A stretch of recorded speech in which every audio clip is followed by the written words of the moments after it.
everyone, I am the leader of Group 4, Arnaiza Mindusman. For today's video discussion, we will going to talk and know all about gender. So let's go, join with us, and we will learn together.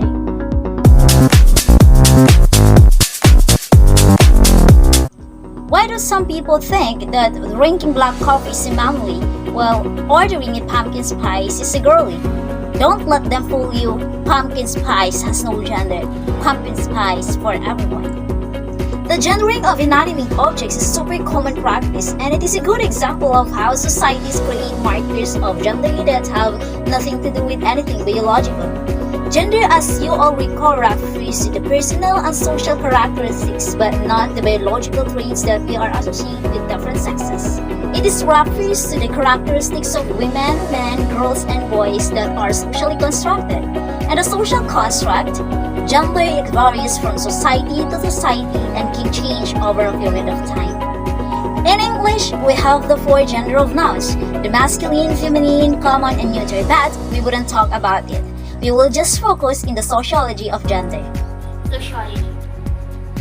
Sociology is a social science that focuses on society, human social behavior, patterns of social relationships, social interaction, and aspects of culture associated with everyday life. Sociology of gender. The sociology of gender examines how society influences our understanding and perception of differences between masculinity and femininity. According to Anne Oakley, who introduced the term to sociology, sex refers to the biological division into male and female, while gender to the parallel and socially unequal division into femininity and masculinity. What do you think the right term we would use if a girl or a boy goes on the surgery and change their private organs? It is right for them to be called transgender or a transsexual. For us to know, let's talk about the difference between sex and gender. So first, let's talk about sex. Sex refers to the biological and physiological characteristics that defines a human as female or male, while gender, as we all know, refers to the social attributes and opportunities as well as roles associated with being a female and male. So as we all know, it must be right for us to use the term transsexual, because no matter what happened, a boy cannot give birth like a girl could, and a girl cannot produce sperm cell like a boy could, despite of changing their private organs. Moreover, gender determines what is expected, allowed, and valued in a woman or a man in a given context, and that has something to do with gender roles. Gender roles in a society, it means how we're expected to do, to act, speak, dress, groom, and conduct ourselves based upon our assigned sex. For example, girls and women are generally expected and dressed upon in a typical feminine ways, and be polite, accommodating, and nurturing, while men are generally expected to be strong, aggressive, and bold.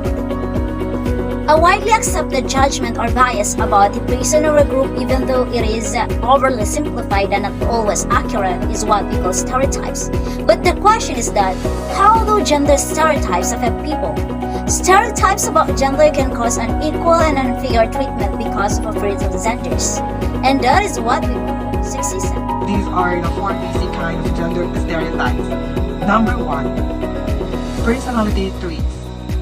For example, some people expected to be accommodating and emotional, while men are usually expected to be self-confident and aggressive. Number 2. Domestic behavior. For example, some people expected that women will take care of the children, cook and clean the home, while men take care of finances, work on the car, and do the home repairs. Number 3. Occupation. Some people are quick to assume that teachers and nurses are women, and that pilots, doctors, and engineers are men. Number 4. Physical appearance. For example, women are expected to be thin and graceful, while men are expected to be tall and muscular. Men and women are also expected to dress and look in ways that are stereotypical to their gender. Men wearing pants and short hairstyle, women wearing dresses and makeup. But take note that extreme gender stereotypes are harmful, because they don't allow people to fully express themselves and their emotions. For example, it is harmful to masculine folks to feel that they are not allowed to cry or express sensitive emotions because they are boy. And it is harmful for feminine folks to feel that they are not allowed to be independent, smart, and assertive. Best solution for this is breaking down gender stereotypes because it would allow everyone to express themselves and to be the best version of themselves. Do you know about hyperfeminine and hypermasculine in relation to gender stereotypes? So let's talk about it now. Hyperfeminine folks are more likely to endure physical and emotional abuse from their partners, while hypermasculine folks are more likely to be physically and emotionally abusive to their partners. It is something to do with the patriarchy. Gender inequality and gender stratification. Gender inequality is the social phenomenon in which men and women are not treated equally. The treatment may arise from distinction regarding biology, psychology, or cultural norms prevalent in the society. Gender stratification refers to the social ranking where men typically inhabit higher status than women. Often the terms gender inequality and gender stratification are used interchangeably. Patriarchy. Patriarchy is a system of relationships, beliefs, and values embedded in political, social, and economic systems that structure gender inequality between men and women. Attributes seen as feminine or pertaining to women are undervalued, while attributes regarded as masculine or pertaining to men are privileged. Intersectionality is an analytical framework for understanding how aspects of a person's social and political identities combine to create different modes of discriminations and privilege. The term was coined by Kimberly Crenshaw in 1986. Intersectionality identifies multiple factors of advantage and disadvantage. So, what is intersectionality? Intersectionality is a way of understanding social relations by examining intersecting forms of discrimination. Like for example, some intersections are being gay and black, being woman and disabled, and being Islam or any race. And by that, they are being victim of oppression and discriminate by their position or condition. And we can call it racism, homophobic, ableism, which is people should understand the limitations that others have been placed into and how we can help them through their positions. Nobody is perfect, but understanding intersectionality can make us more empathetic and more equal people.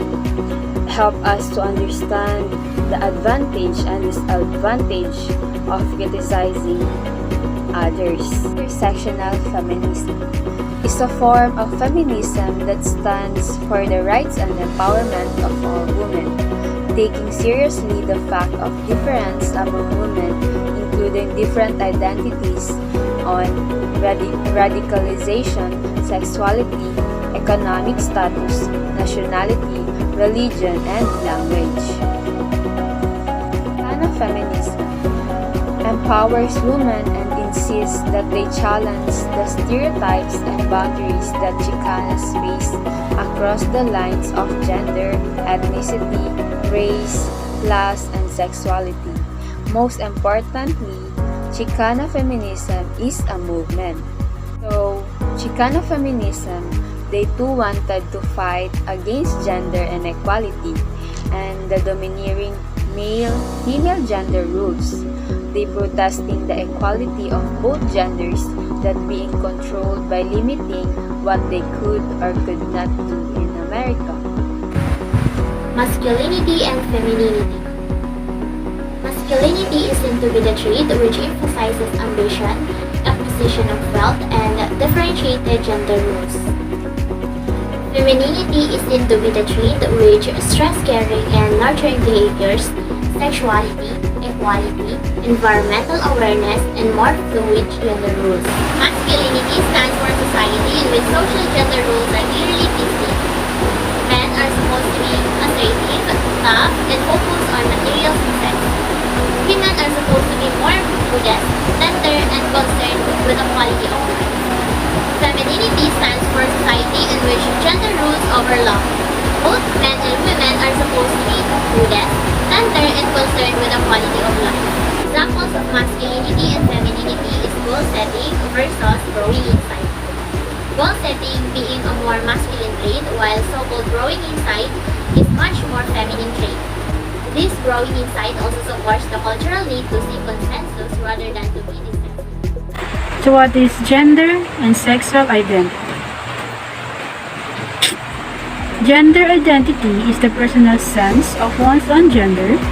Gender identity can correlate with the person's assigned sex or can differ from it. In most individuals, the various biological determinants of sex are congruent and consistent with the individual's gender identity. While sexual identity is how one thinks of oneself in terms of to whom one is romantically or sexually attracted to.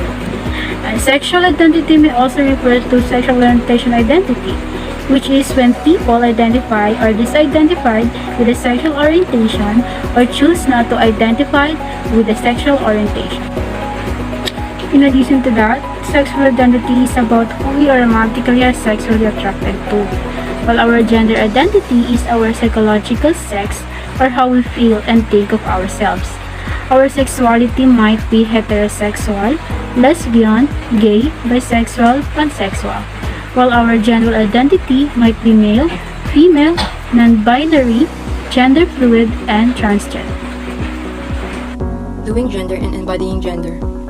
Doing gender is an idea that gender is more of a social construct that actively surfaces in everyday human interaction. People believe that gender is something born, that it is an innate quality of individuals, but it revealed that gender, in a deeper sense, is actually a social construct, meaning to say it exists because humans agree that it exists. Doing gender is fundamental of a social relationship.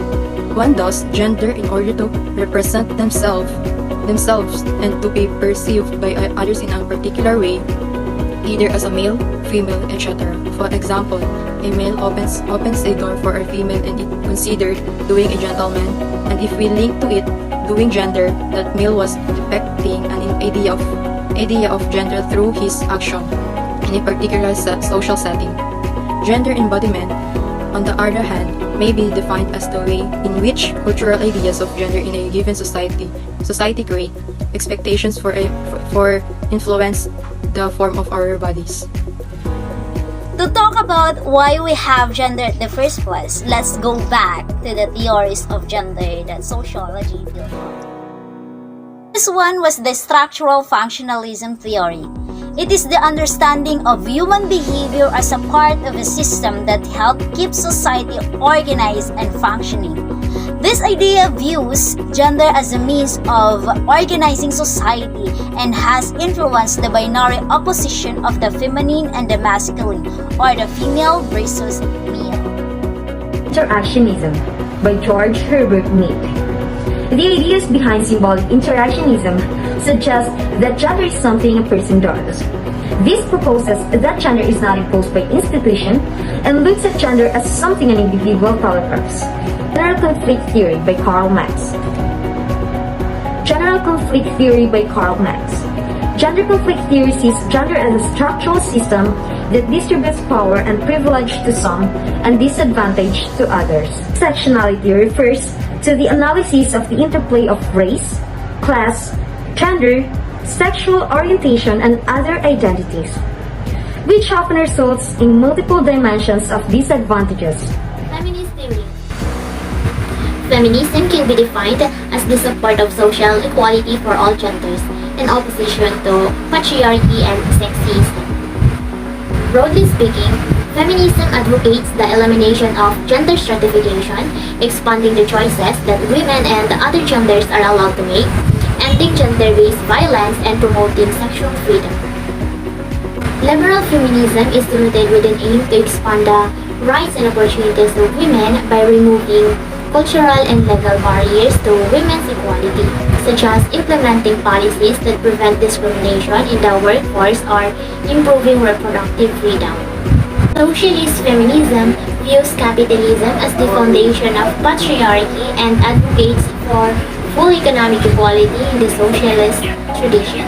The last one branch was the radical feminism. Radical feminism is the most extreme branch of feminism. This approach to feminism argues that in order to reach gender equality, society must actually eliminate gender as we know it. It questions whether the transgender movement actually perpetuates particularly in patriarchal gender norms and looks to get rid of the idea of gender in its entirety.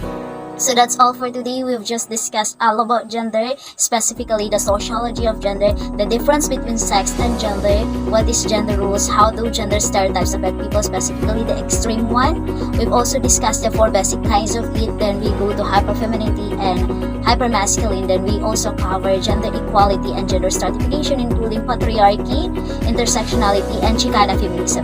Then we go to Hofstede's definition about masculinity and femininity. We've also discussed the gender identity and sexual identity, doing and embodying gender. And of course, we've also discussed the theories of gender, which are the structural functionalism theory, the symbolic interaction, gender conflict, intersectionality, and the feminist theory, which has 3 branches, the liberal, socialist, and the radical feminism. So in behalf of my member, we hope that you all learn and enjoy our video discussion. Again, I am Arnaiza Mindusman, the leader of this group, leaving you what Andrea Pajic said: all human beings deserve equal treatment, no matter what their gender, identity, and sexuality. Thank you for listening and have a nice day every day, everyone.